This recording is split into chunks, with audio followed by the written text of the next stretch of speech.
ये डेमोक्रेसी क्या है? डेमोक्रेसी क्यों? डेमोक्रेसी मतलब लोकतंत्र, हिंदी में कहते हैं लोकतंत्र। क्या हो रहा है कि आप जब वोट डालने जाते हैं या आपके पेरेंट्स वोट डालने जाते हैं, आपके भैया दीदी वोट डालने जाते हैं, तो आपको एहसास होता है वाओ, हमारा देश जो है डेमोक्रेटिक कंट्री है, लोकतांत्रिक देश है। पता कैसे चलता है? एक फील होता है हमें कि हम अपना नेता चुन सकते हैं, तो इससे हम समझ जाएंगे डेमोक्रेटिक कंट्री। छोटे बच्चे को पूछो, बड़े बूढ़े को पूछो, एक ही क्वेश्चन का आंसर निकल कर आता है कि इंडिया जो है वो एक डेमोक्रेटिक कंट्री है, भारत एक लोकतांत्रिक देश है। इसी के बारे में हम लोग पूरा डिटेल अभी हम लोग इसमें पढ़ेंगे, what is democracy, why democracy. और देखो, अगर ये पढ़ लिया तो आपको किताबी नॉलेज तो होगा, लेकिन लाइफ का जो एक नॉलेज होगा, आपको नेता चुनने का जो नॉलेज होगा, अपनी इंडिया के बारे में जो नॉलेज होगा, वो कभी भी आपको कुछ भी पढ़ने से नहीं आएगा, सिर्फ यही पढ़ने से। कहने का मतलब ये नहीं, बहुत सारे बुक हैं, लेकिन ये बेसिक चीज है। अगर ये दिमाग में क्लियर बैठ गया, मैं आपको गारंटी के साथ कह सकता हूं कि इंडिया में जो काम हो रहा है, आपको एक एक चीज समझ आ रहा है, आएगा क्या सही हो रहा है, क्या गलत हो रहा है। तो चलिए इसी के साथ इस लेसन की हम लोग शुरुआत करते हैं। पहले ही वर्ड है, व्हाट इज डेमोक्रेसी। डेमोक्रेसी है क्या? लोकतंत्र क्या है? लोगों का शासन। जहां हम लोग एक नॉर्मल वर्ड में एक बात कह दे रहे हैं कि हम लोग अपना नेता चुन लिए तो डेमोक्रेसी, क्या इतना ही है?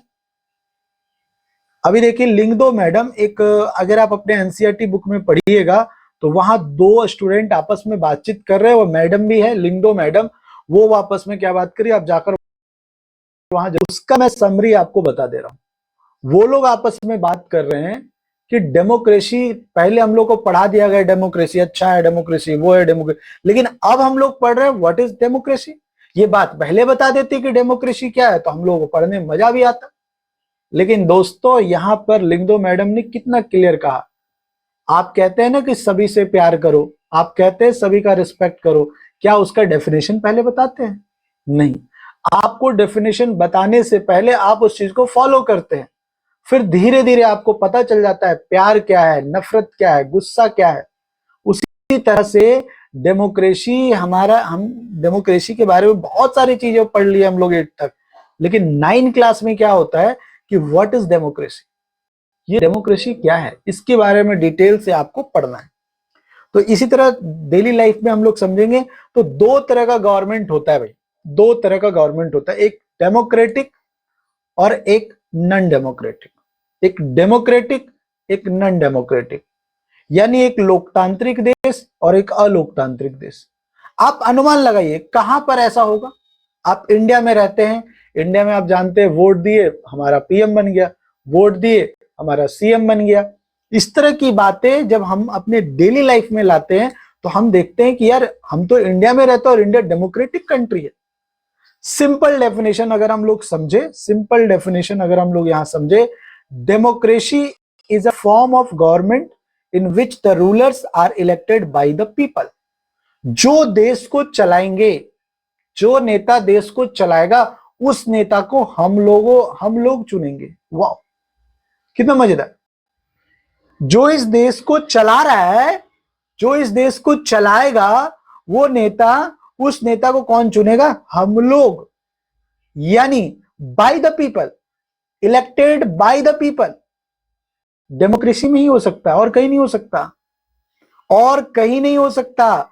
इस तरह की सिचुएशन आप देख सकते हैं।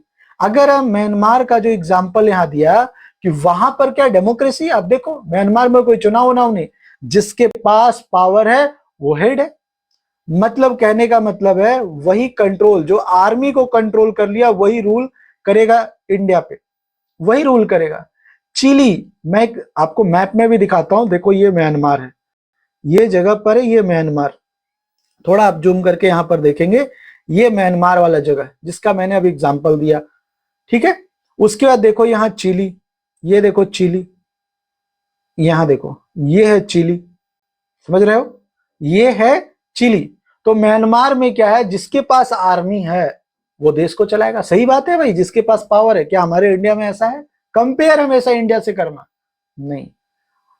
आर्मी का अलग पावर है, ठीक है, आर्मी का अलग पावर है, देश अलग चला रहा है, देश के कंट्रोल को अलग, मतलब सब अलग अलग हाथों में, फैसला कोई अलग दे रहा है, जज कोई अलग है, जज किसी की बात नहीं सुनेगा, जो मर्जी होगा वो फैसला देगा, किसी के बोलने पे फैसला नहीं देगा। लेकिन म्यांमार एक ऐसा जगह है, म्यांमार जो भी बर्मा पुराना नाम है, वहां पर आर्मी जिसके पास है वही रूल कर रहा है इंडिया में। चिली में क्या है, चिली में लोग क्या करते हैं, वहां पर सरकार नहीं चुन पाते, लिखा है dictators Chile are not elected by the people. वहां पर सरकारें चल रही है, कोई पीपल वहां चुनाव में पार्टिसिपेट नहीं कर रहा है। सऊदी अरब में क्या हो रहा है, जो जो भाई उसके घराने में पैदा रहा, जो वहां का राजा है उसका बेटा ही राजा बन जाएगा, वहां भी चुनाव नहीं हो रहा। इस तरह के हजारों एग्जाम्पल आपको देखने को मिल जाएंगे एनसीईआरटी बुक में। यहां से आपको क्लियर पता चल जाएगा, थोड़ा कंपेयर करके देख लेना कि डेमोक्रेसी कहां कहां है, कौन सा कंट्री डेमोक्रेटिक कंट्री है। आगे देखो, आगे है फीचर ऑफ डेमोक्रेसी। जब आप मोबाइल लेने जाते हैं, लैपटॉप लेने जाते हो, तो बोलते हैं इसके फीचर्स बताओ भाई। तो आजकल मॉडर्न जमाना है, फीचर वर्ड आ गया है, फीचर ऑफ डेमोक्रेसी। कि डेमोक्रेसी का क्या फीचर है भाई, कैसे पता करें कि ये डेमोक्रेसी है? Major decision by elected leaders, major decision by elected leaders. क्या इतने ही बार बोल देने से कि बहुत बड़े बड़े डिसीजन वो हमारे चुने हुए लीडर लेते हैं, क्या इसी से समझ जाएंगे? नहीं, रुको। देखो पाकिस्तान का एग्जांपल यहां दिया, पाकिस्तान का एग्जांपल है 99, ज्यादा समय नहीं हुआ, 1999 अक्टूबर 1999। उस समय जनरल परवेज मुशर्रफ ने क्या किया, मिलिट्री को लेकर तानाशाह, मतलब क्या बोल, सैनिक तख्ता पलट कर दिया। वहां पर पूरे बड़े मतलब पावर को अपने हाथ में ले लिया और पूरे देश को चाहे। क्या वो डेमोक्रेसी कंट्री है? क्या वो डेमोक्रेसी है? जी नहीं। चुनाव भी होते हैं वहां पर, लेकिन मेन फैसला फिर वापस वहीं आके अटक जाता है कि अगर लास्ट फैसला, मतलब जो अंतिम फैसला कहेंगे, फाइनल कॉल जो चुने हुए अगर नेता ले रहे हैं, तो वहां डेमोक्रेसी है। Major decision by elected leaders, यही एग्जांपल में पूरा है, लिखा है in a democracy the final decision making power must rest with those elected by the people. अगर वो जनरल परवेज मुशर्रफ जैसे लोग, जनरल परवेज मुशर्रफ जैसे लोग अगर आ गए, ठीक है, अगर आ गए वो यहां पर और सारे लोग चुनकर आ रहे हैं, अगर चुनाव वो जीत कर आए, लेकिन फाइनल डिसीजन जो आपके नेता हैं वो चुनकर नहीं ले रहे हैं, तो फिर आपके कंट्री में डेमोक्रेसी नहीं है। यानी पाकिस्तान में डेमोक्रेसी नहीं है। अभी ये बहुत 2002 से ये समय पूरा का पूरा बदला, 2002 की बात है, ज्यादा समय नहीं, अभी 2024 हो रहा है, उसके बाद बात करते हैं। फीचर ऑफ डेमोक्रेसी दूसरा, free and fair electoral competition.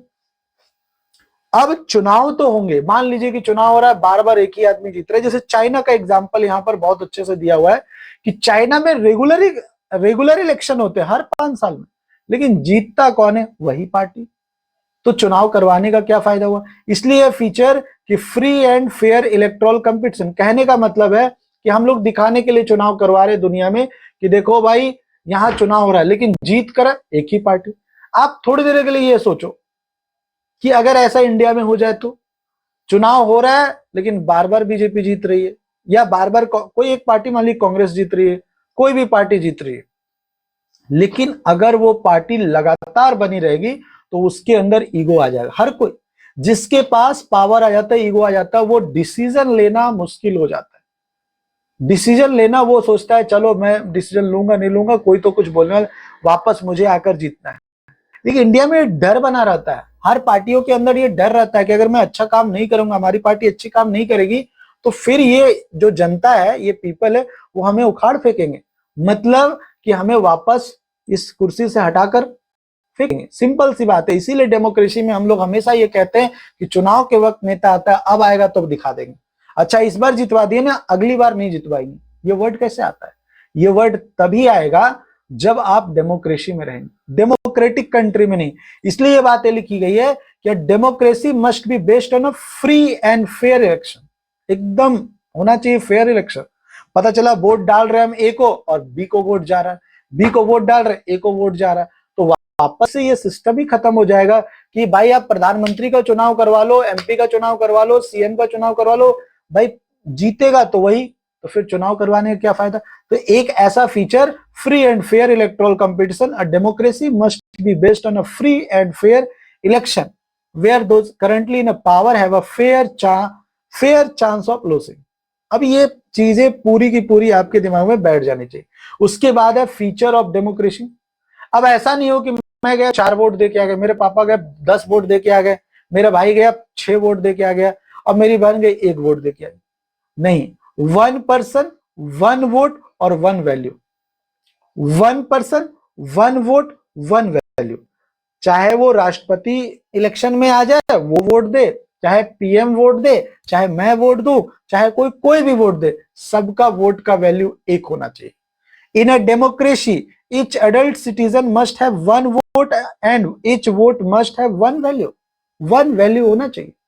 ऐसा नहीं कि आप अलग अलग बातें बोल नहीं। Feature of democracy, rule of law and respect for rights. Zimbabwe में क्या हुआ, जिस तरह से इंडिया में कौन रूल कर रहे थे, इंडिया में ब्रिटेन रूल कर रहे थे, ब्रिटेन आए, हम ब्रिटेन को हटा दिए, कांग्रेस और बहुत सारी पार्टियों ने भाई सहयोग किया। अब अगर कांग्रेस ही हमेशा के लिए रह जाए तो यहां भी डेमोक्रेसी नहीं है। यानी आपको हर तरीके से और अच्छे से चलाना होगा। ऐसा नहीं कि आप रूल को तोड़कर वापस से फिर से प्रेसिडेंट बन गए, अच्छा फिर से रूल चेंज किया फिर से प्रेसिडेंट बन गए, ऐसा नहीं।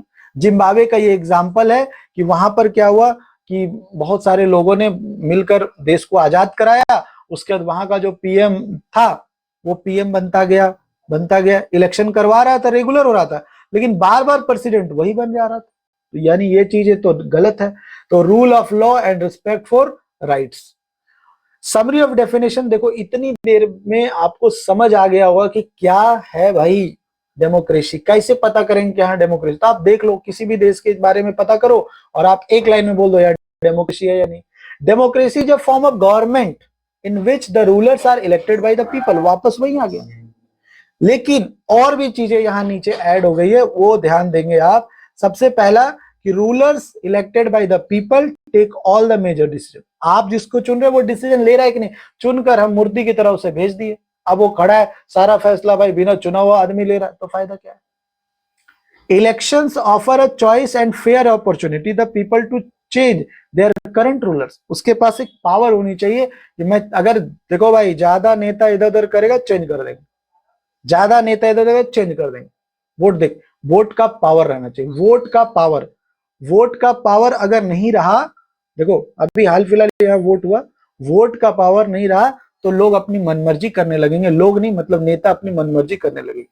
This choice and opportunity is available to all the people. Equal पे आप हर किसी को बराबर का अधिकार दो, 1 पर्सन 1 वोट 1 वैल्यू के आधार। The exercise of this choice leads to government limited by basic rule. आप हमेशा समझिए कि राइट्स होना चाहिए, एक तरह का पावर होना चाहिए। ये राइट्स ही पावर है कि हम लोग आराम से वोट दे सकते हैं। तो चलो इसी के साथ फिर मिलेंगे इसी का नेक्स्ट पार्ट में, दूसरे पार्ट में। थैंक यू, मिलते हैं अगले पार्ट में। वीडियो अच्छा लगा तो लाइक जरूर कीजिए, अपने दोस्तों के साथ शेयर कीजिए, चैनल में नए हैं तो फटाक से सब्सक्राइब कर लीजिए बेल आइकन को हिट करके। Thank you.